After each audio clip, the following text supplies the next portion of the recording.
Online Notícias está de volta com o ex-presidente Fernando Henrique Cardoso. O presidente estava falando do PT, que nasceu com um discurso em defesa da ética, mas o PSDB também, quando nasceu, foi uma ruptura com o Orestes Quercia do PMDB. Pelos métodos, o Quercia tinha sido governador de São Paulo, tinha feito aquela eleição quebrado o Banespa, dizem, para eleger o Luiz Antônio Fleury. Foi a imagem que passou para a história. No entanto, a gente viu que, com o passar do tempo, o Maluf apoiou o governo do senhor, apoiou o governo do Lula e tirou uma foto com o Lula está apoiando o Haddad. E o Serra buscou também o apoio do Maluf. O Quercia apoiou o PT, apoiou o PSDB, apoiou o governo do Alckmin aqui também. Essa coisa do discurso da ética, presidente, os petistas e os tucanos não estão para e passo ali? De certa maneira, quando um critica o outro nesse campo, e algumas pessoas no PSDB e na oposição, a gente às vezes vê... O presidente se queixa disso, ou seja, está sendo udenista, lacerdista. O PT foi assim durante muito tempo. Me lembro do governo do senhor, como que o PT agia. Mas o PT agir com esse discurso do mar de lama, do lacerdismo, eu me lembro na época, assim, teve gente dentro do PT falando em impeachment. O senhor lembra, né? Enfim, o PT errou ali, mas justifica o PSDB, desculpe, também recorrer a cores lacerdistas, udenistas, esse discurso do mar de lama? Veja, mas o PSDB não está fazendo esse discurso do mar de lama nesse momento. Mas outra faz, presidente. Sim, vez por outra, mas nesse momento está havendo um julgamento do tribunal, não somos nós. A acusação a Procuradoria-Geral da República está fazendo, isso é verdade. Não é o PSDB, não é? O PT tinha como sistema acusar e tal, tudo bem. E o PT tinha muito mais essa visão purista do que o próprio PSDB. Né?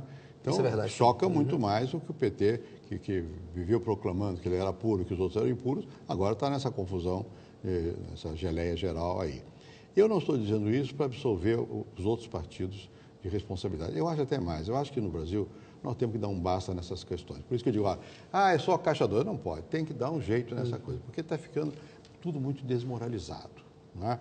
Mesmo o leque de alianças que ficou muito solto, você topa tudo. Não é? Veja, você pode dizer, mas você tinha aliança. Eu tinha apoio no Congresso, eu estava fazendo reformas no Brasil. Eu precisava de 300 e não sei quantos votos, meu partido tinha 70. São os 3.500 para aprovar, é isso? O meu objetivo não era para eu me eleger, era para fazer as reformas necessárias. Agora, aqui não tem reforma em jogo. É eleitoralismo, é ganhar a eleição. É aliança de qualquer tipo para ganhar a eleição. Para ter o poder. Para ter o poder. É o poder pelo poder. Né? Eu acho que isso ficou... É claro que o poder é importante, em boa medida as pessoas querem poder pelo poder, mas normalmente você tem algum valor. Eu quero poder para fazer alguma coisa, né? Para ser diferente. Esses 3 últimos governos do PT também não tem um lado de ter olhado para questões sociais com uma maior ênfase do que outros governos olharam? Ou seja, não tem méritos também, presidente? Eu não nego esse mérito, não. Diga. Eu não nego esse mérito, não. Eu acho que sim. Mas uma coisa diferente. Nem é exclusivo, porque nós também fizemos. Né? Cada momento é diferente. A Dilma pode fazer menos. Agora está com tudo em greve aqui. Porque ela tem menos margem de manobra do que o Lula tinha. Eu também não tinha margem de manobra. Dentro daquelas... Eu tinha que fazer estabilização da economia, resolver o problema da dívida externa, da moratória e consequências dela. Depois veio o problema do câmbio. Problema de câmbio e fazer programa social, que fiz. Que fiz. Quer dizer, ainda hoje estava vendo um debate da Globo News, a Mônica Voivoda dizendo que no governo do Fernando Henrique não houve aumento do salário de funcionários. É mentira. Aliás, o Raul Veloso disse, não. Houve menor do que no governo seguinte, mas houve, na média... Porque houve aumentos pontuais, não no global, houve 9% de aumento real de salário durante aquele período. Quer dizer, não perdeu da inflação. Sim. Podia dar mais se tivesse... É que no governo Lula chegou a quase 70%. Não, 50%. Né? 50%? Mas é que o governo podia fazer. Não, mas podia fazer. Tinha margem fiscal para fazer. Então, isso é muito variável. Nós fizemos bastante no social. Eu não nego que o PT tenha feito também. Mas, por exemplo, não fez mais de educação do que nós fizemos. Não fez mais de saúde do que nós fizemos. Não fez mais a reforma agrária. A questão social, a escala não foi maior? O Bolsa Família não é uma escala maior? Aí sim. O Bolsa Família, sim. Foi uma escala maior, ampliou e foi bom que tivesse feito isso. Não tem um colchão social hoje que suporta uma seca duríssima no Nordeste, por exemplo. Isso foi começado no meu governo. A Bolsa para seca, inclusive o seguro foi lá atrás. Agora vai melhorando, mas é natural. Mas constituinte com a aposentadoria rural, é um caminho. É um caminho, né? E vai melhorando. Claro. Né? Então, isso é verdade. Mas isso não justifica que você tenha uma postura de assim, eu que sou bom, o outro é ruim, eu sou puro, o outro é impuro. Agora, ao não aceitar, eu não gosto dessa atitude de acusadora, que costumo chamar dono aqui, da verdade, o dono da da moral, verdade, né? da moral, da ética. Eu não gosto nem de falar disso, porque quem fala muito disso, na verdade, faz bobagem. A gente viu recentemente o Demóstenes Torres, né? Exatamente, eu não acho que seja isso. Agora, acho que tem que ter mais limite nas coisas, né? Eu acho que nós estamos perdendo o sentido de partido. Partido, o nome já diz, eu sou uma parte, tem outros que são de outra parte. O que me separa? Ou eu tenho valores para me separar, ou não tem nada que me separe, a não ser que eu quero poder. Aí vai todo mundo para o mesmo Vai todo balaio. mundo para o mesmo balaio. Presidente, por que o PSDB, na sua avaliação, perdeu as 3 últimas eleições presidenciais, fora o motivo óbvio de ter faltado voto? Faltaram os votos, né? Assim, onde que errou? E onde pode consertar para o futuro? Bom, primeiro, vamos por partes. Houve num dado momento, na primeira eleição, era a hora do Lula. Não é isso? Fadiga de material do meu governo e tal, era a hora do Lula. E acho até que era positivo para o Brasil, porque ele é um líder trabalhador, não sei o quê, e tal, democracia, tudo bem, entendi. A reeleição ali já foi depois do mensalão, já daria para a gente ter tido uma atitude mais, digamos, competente Na disputa política, eleitoral ali. Na disputa eleitoral. Bom, depois, quando veio, eu acho que o PSDB perdeu um pouco o sentido de missão. Tá? Ficou um pouco amedrontado diante da crítica dos outros. Privatização, não se pode falar nisso. Agora, o presidente Dilma já está privatizando. Um grande pacote de privatização de concessão agora, na quarta-feira. E nós ficamos um pouco assim, amedrontados diante dessas coisas. Houve uma espécie de... Abaixamos a bandeira antes da hora. Agora, vamos ser claros também. A eleição é muito circunstância, é muito o momento, né? Eu, pessoalmente, eu preferia ver um PSDB que defendesse mais as coisas que nós fizemos. Inclusive o governo do senhor. Meu governo, né? Não por ser meu governo, mas as coisas que nós acreditamos, né? E que fizesse a separação. Eu penso isso, é que ele pensa aquilo. Foi um governo que ganhou 2 vezes no primeiro turno, né? Se Ninguém a população fez no Brasil escolheu, porque viu qualidades, né? Ninguém no Brasil fez isso até hoje, né? Fala de popularidade, tá bem, mas eu ganhei 2 vezes no primeiro turno, do Lula. Né? Bom, que não é fácil, não é pelo fácil, carisma do nunca Lula, foi. claro. Agora, então, eu acho que faltou isso. Agora, eu não posso acusar, foi o candidato, foi o marqueteiro, foi o partido. Fomos todos nós que, de alguma maneira, perdemos um pouco como vou dizer, o sentimento de que é preciso ser mais afirmativo. Veja agora, quantas coisas erradas foram feitas no governo Lula, que estão aparecendo agora. A Petrobras é emblemática disso, né? O Lula foi lá, botou a mão no petróleo para fingir que era Getúlio, não sei o quê, independência. Nós estamos importando petróleo. Né? Estamos importando etanol de milho dos Estados Unidos. São erros de política econômica. Mas a gente vê o senhor falando isso. O Aécio Neves, que é senador por Minas Gerais, tive com ele recentemente, está meio calado ali, assim. O senhor, até bom trazer o nome do Aécio à baila, o senhor defende que é a vez do Aécio Neves ser o candidato à presidência? Bom, eu não posso dizer isso, eu tenho que ver dentro do partido, mas eu acho que ele tem que sentir que ele tem possibilidade. Mas qual que é a sua opinião pessoal, não a do partido? Eu acho que ele tem possibilidade. Que deve ser o Aécio ou não? Bom, vamos ver o que vai acontecer na eleição de São Paulo. Mas eu acho que a probabilidade de ser o Aécio é grande. É grande. É grande, né? E eu compartilho o que você acabou de dizer, que eu acho que o Aécio também devia falar com mais diretamente ao país essas coisas. Mas cada um tem seu estilo. Devia falar, ele é mineiro, ou não? né? Eu acho que sim. Mas ele é mineiro, eu não sou, né? Eu acho que se você não mostra ao Brasil isso aqui está errado e diz por quê, como é que a população vai saber? Se você não politiza, não acontece nada. Bom, eu costumo dizer o seguinte, o mensalão existe por causa do Jefferson, que dramatizou. Sim. Não é? Se você não pega uma coisa e dramatiza, não acontece nada. Não é? Bom, então nós estamos vendo, imagina se fosse no meu tempo, a taxa de crescimento de 1,7, que está previsto para esse ano. Estava uma barulheira danada. Somos prisioneiros aí do crescimento baixo. Mas ela está sofrendo críticas por isso que ela está também lançando esse pacote. Mas a crítica que ela está sofrendo não é do lado só, de todos agora. Não está politizada a questão. Né? Então, eu acho que está faltando esse sentimento da urgência e da vibração. O sentimento de indignação também. Precisa ter. Diante tanto. Veja uma coisa, aquela refinaria de Pernambuco vai custar quantas vezes mais?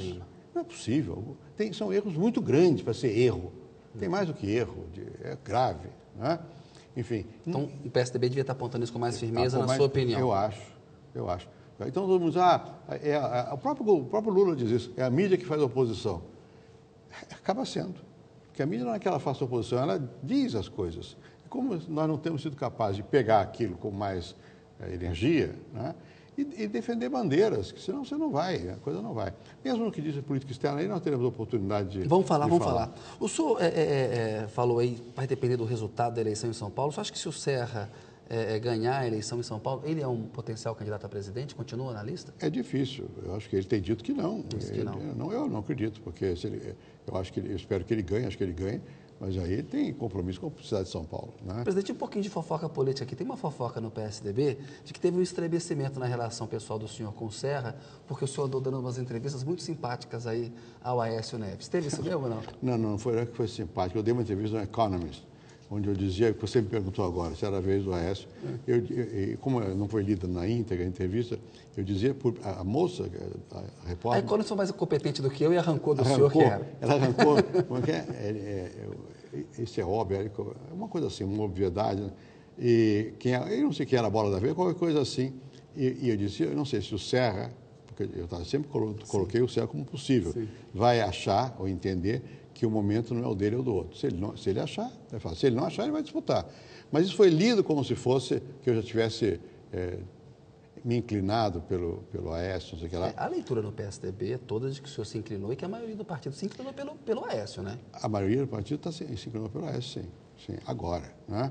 Mas isso foi dado depois da eleição do Serra. Né? Ele ficou bravo? Ele registrou com o senhor ali? É claro que ele não gostou.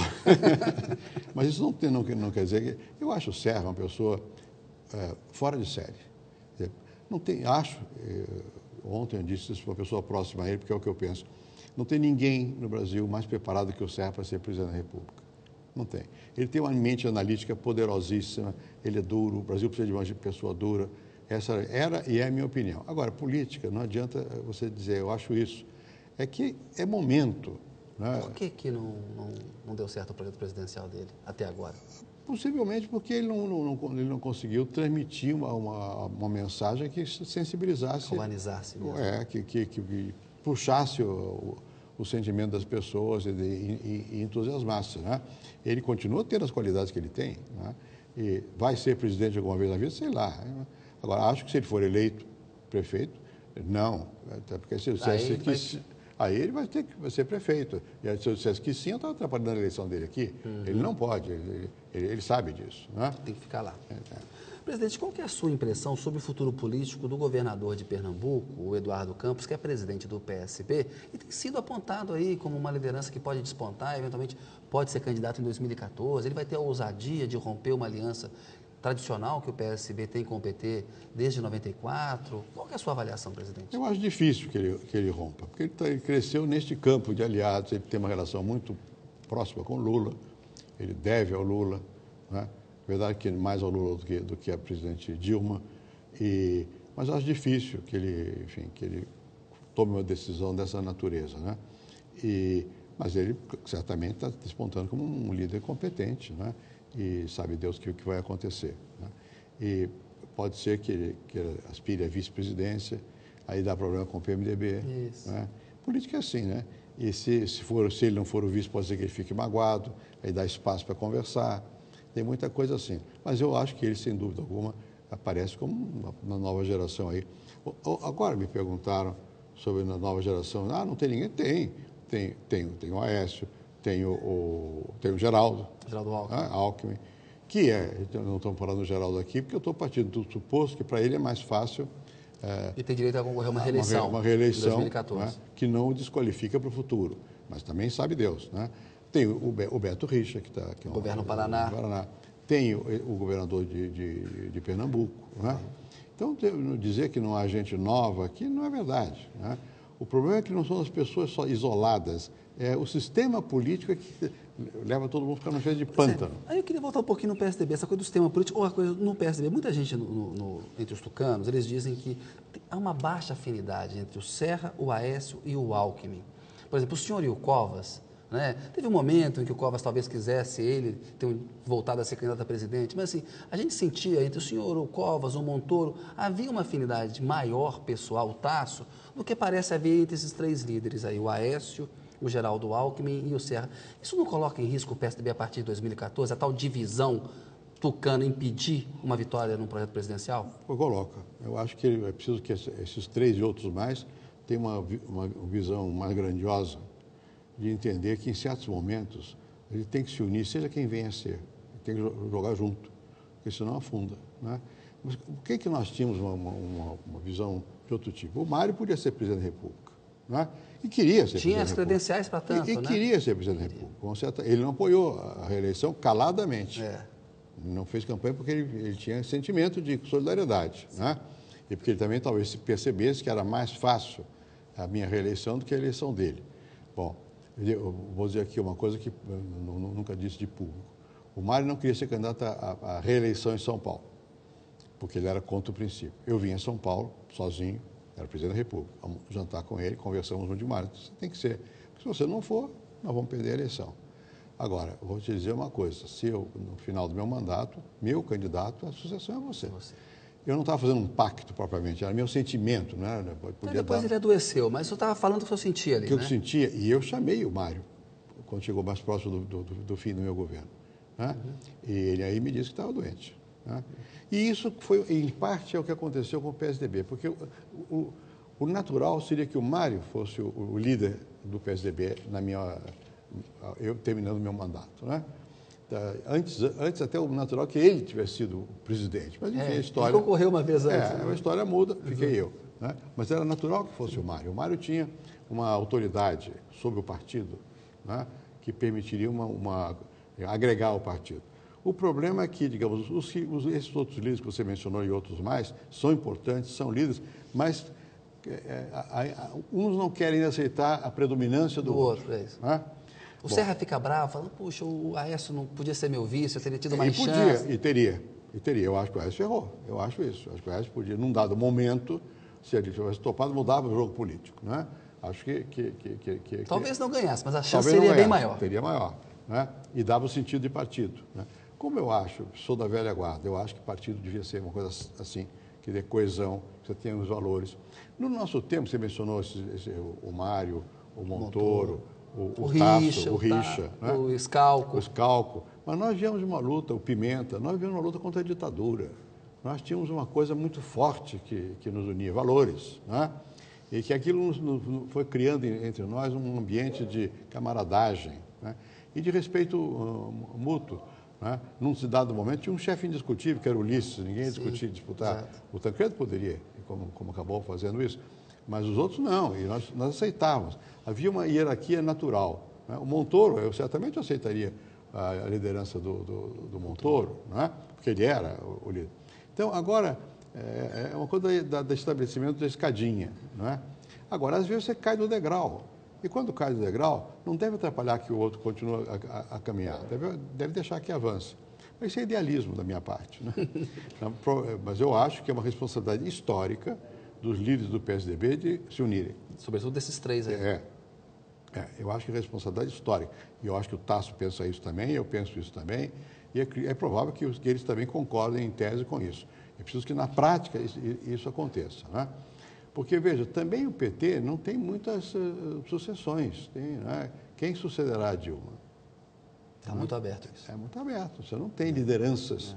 Já o Lula, como ele tem uma liderança forte, ele fez a Dilma. Né? Bom, e ela está aí, muito bem. Mas quem vai suceder? Então, o PSDB tem que pensar como partido e como ideais a longo prazo. E aí é que nós temos diferenças com o PT. Nós temos uma visão da democracia diferente. Nós temos uma visão da questão da ocupação de postos no governo diferente. Nós somos menos clientelistas, diferente. Nós temos uma visão da economia diferente. Então, se nós temos coisas diferentes, nós temos que lutar por essas diferenças e mantê-las vivas aí, seja lá quando for, chegar ao governo. Presidente, vou pedir licença mais um minutinho, a notícia volta daqui a pouco com o Fernando Henrique Cardoso.